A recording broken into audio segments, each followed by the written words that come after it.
के तपाईँ अथवा परिवारको कोही सदस्यलाई यस्तो प्रकारको रातो रातो डाबर आउँछ? नुहाउँदा, उठ्दा र विशेष गरी बेलुकाको समयमा अकस्मात यसरी आउने, जुन असाध्यै चिलाउँछ र केही घन्टामा आफै हराएर जान्छ र फेरि केही समय पछाडि सोही ठाउँ अथवा फरक ठाउँमा अकस्मात आउँछ। यस्तो अवस्थालाई हाम्रो चिकित्सकीय भाषामा अर्टिकेरिया भनेर भन्छौँ। यदि यस्तो छ भने आजको भिडियो तपाईँको लागि महत्त्वपूर्ण साबित हुनेछ। आजको यस भिडियोमा हामी अर्टिकेरिया के हो, यो किन हुन्छ, के खाने के नखाने, कुन गल्ती नगर्ने र कस्तो अवस्थामा तुरुन्त अस्पताल जाने भन्ने बारेमा हामी छलफल गर्नेछौँ। मेरो क्लिनिकमा आउने धेरै बिरामीको कथा लगभग उस्ता उस्तै हुन्छ र धेरैले भन्नुहुन्छ, डाक्टर साहब 2 वर्ष भयो माछा, मासु, अन्डा, आलु, बैगुन, दाल सबै कुरा बारिरहेको छु, तर समस्या उस्ताको उस्तै छ। अधिकांश अवस्थामा यस समस्या कुनै एउटा खानेकुराको कारणले मात्र भएको हुँदैन, त्यसमा विभिन्न पक्षहरूको भूमिका रहने गर्दछ। त्यसैले पहिलो कुरा, सबै अर्टिकेरिया फुड एलर्जीको कारणले होइन। के हो त अर्टिकेरिया? अर्टिकेरिया भनेको छालामा अकस्मात आउने डाबर हो।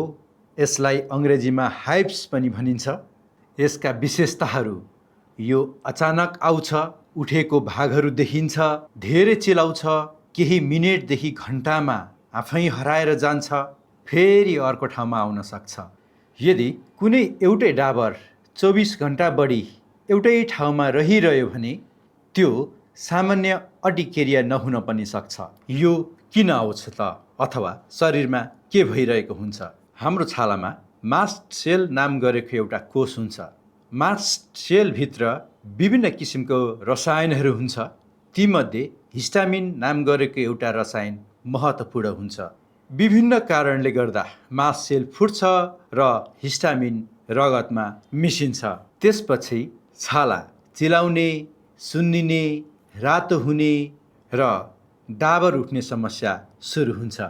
यो किन हुन्छ त? बिरामीहरूले सबैभन्दा धेरै सोधिने प्रश्न यही हो, डाक्टर साहब यो के कारणले हुन्छ? वास्तविकता यो हो कि अर्टिकेरियाको धेरै कारणहरू हुन्छन्। त्यसमध्ये डकुमेन्टेड प्रमुख कारणहरू निम्न बमोजिम रहेका छन्, जस्तै भाइरल इन्फेक्सन, औषधिहरू जस्तै पेन किलर, एन्टिबायोटिक्स, स्ट्रेस, शारीरिक स्ट्रेस जसमा अत्याधिक जाडो, अत्याधिक गर्मी, पसिना र मानसिक तनाव। थोरै व्यक्तिहरूमा केही खानेकुराको कारणले पनि हुन्छ भने कुनै अटो इम्युन डिजिजहरूको प्रेजेन्टेसन पनि यसरी डाबर आएर आउने हुन्छ, तर त्यसको सम्भावना भने बिरलै मात्रामा हुन्छ। कुनै कुनै डकुमेन्टहरूमा परजीवी अथवा जुकाको कारणले गर्दा भनेर पनि प्रस्तुत गरिएको छ। र अर्को महत्त्वपूर्ण कुरा, यदि समस्या 6 हप्ताभन्दा कमीको भए त्यसलाई एक्युट अर्टिकेरिया र 6 हप्ता वा बढी भएको भए त्यसलाई क्रोनिक अर्टिकेरिया भनेर नामकरण दिएको छ। साथै अर्को महत्त्वपूर्ण तथ्य के हो भने क्रोनिक अर्टिकेरिया भएको करिब 80देखि 90% बिरामीहरूमा स्पष्ट बाह्य कारण पत्ता लाग्दैन। त्यसैले रोगको कारण पत्ता नलाग्नु भनेको रोग निको नहुने भन्ने होइन। उपचारको मुख्य लक्षण भनेको कारण खोजिरहनु मात्र होइन, रोगलाई पूर्ण रूपमा नियन्त्रणमा राख्नु नै हो। के खानेकुरा बार्नुपर्छ त? धेरै बिरामीहरूको दोस्रो प्रश्न हुन्छ, डाक्टर साहब अब के खानेकुरा बार्ने? यही ठाउँमा धेरै मान्छेहरूले गल्ती गर्नुहुन्छ। समस्या सुरु भए पछाडि एकपछि अर्को गर्दै विभिन्न प्रकारका खानेकुराहरू छुटाउन थाल्नुहुन्छ, तर धेरै जस्तो अवस्थामा यसले कुनै फाइदा गर्दैन। बरु अनावश्यक रूपमा धेरै खानेकुरा बार्दा पोषणमा कमी हुन्छ। यदि कुनै खानेकुरा खाँदा हरेक पटक स्पष्ट रूपमा समस्या बढेको प्रमाण भए डाक्टरसँग परामर्श गरेर त्यसलाई बार्ने निर्णय गर्नुहोस्। अन्यथा अनुमानकै भरमा विभिन्न किसिमको खानेकुरा नबार्नुहोस्। घरमा के गर्न सकिन्छ त? पहिलो कुरा, ट्रिगर डायरी राख्नुहोस्।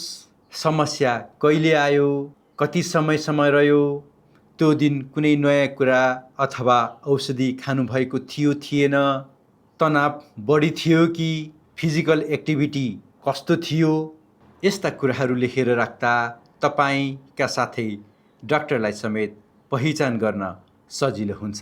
दोस्रो कुरा, धेरै चिसो वा तातो वातावरणबाट बचाउनुहोस्। धेरै चिसो अथवा तातो पानी आदिले समस्यालाई अझ बल्झाउन सक्छ। तेस्रो, हल्का र खुला प्रकारको कपडाहरू लाउनुहोस्। कसिलो कपडाले समस्या बल्झाउन सक्छ। चौथो, पर्याप्त निन्द्रा लिनुहोस्।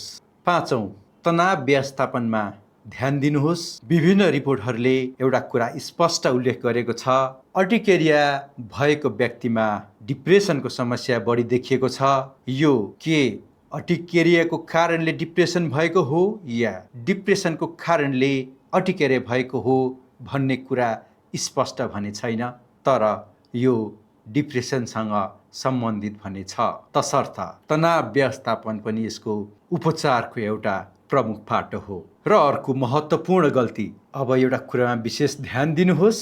अर्टिकेरिया हुँदा मेरो अनुभवमा धेरै मानिसहरूले बारम्बार स्टेरोइड इन्जेक्सन अथवा स्टेरोइड ट्याब्लेट प्रयोग गरिरहेका हुन्छन्।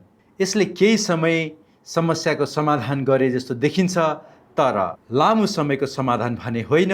त्यसैले आफ्नै निर्णयमा स्टेरोइड प्रयोग गर्ने बानी नगर्नुहोस्। चिकित्सकको सल्लाह अनुसार उपचार गर्नुहोस्। कुनै परीक्षण आवश्यक पर्छ त?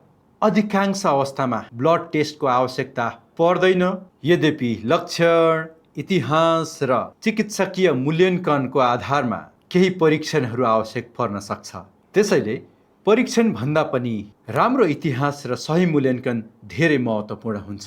तुरुन्त अस्पताल जानुपर्ने अवस्था, यदि ओठ, जिब्रो, आँखा वा घाँटी सुन्नियो, सास फेर्न गाह्रो भयो, चक्कर आयो र बेहोस हुने जस्तो भयो भने तुरुन्त अस्पताल जानुहोस्। यो कुनै गम्भीर एलर्जिक रियाक्सन वा एन्जियोइडिमाको सङ्केत हुन सक्छ। आजको भिडियोबाट सम्झिनुपर्ने 3 कुरा: पहिलो, सबै अर्टिकेरिया खानेकुराको कारणले हुँदैन। दोस्रो, क्रोनिक अर्टिकेरियाका अधिकांश बिरामीहरूमा स्पष्ट कारण पत्ता लाग्दैन। यसको उपचारको मुख्य पाटो भनेको एन्टिहिस्टामिनिक औषधि हो, तर लामो समयसम्म स्टेरोइड प्रयोग गर्न राम्रो हुँदैन। सही उपचार र नियमित फलोअपले रोगलाई पूर्ण रूपमा नियन्त्रणमा राख्न सकिन्छ। यदि तपाईँलाई बारम्बार चिलाउने र डाबर आउने समस्या भइरहेको छ भने अनुमानको आधारमा उपचार नगर्नुहोस्, डाक्टरसँग परामर्श गर्नुहोस्। र 6 महिनाभन्दा 1 वर्षसम्म जुकाको औषधि खानुभएको छैन भने जुकाको कारणले पनि यो हुन सक्छ। एकपटक जुकाको औषधि पनि खान सुझाव दिन्छु। यस्तै वैज्ञानिक, व्यावहारिक र प्रमाणको आधारमा स्वास्थ्य जानकारीको लागि हाम्रो च्यानललाई सब्स्क्राइब गर्न नबिर्सिनुहोस्। तपाईँको दिन शुभ रहोस्। धेरै धेरै धन्यवाद।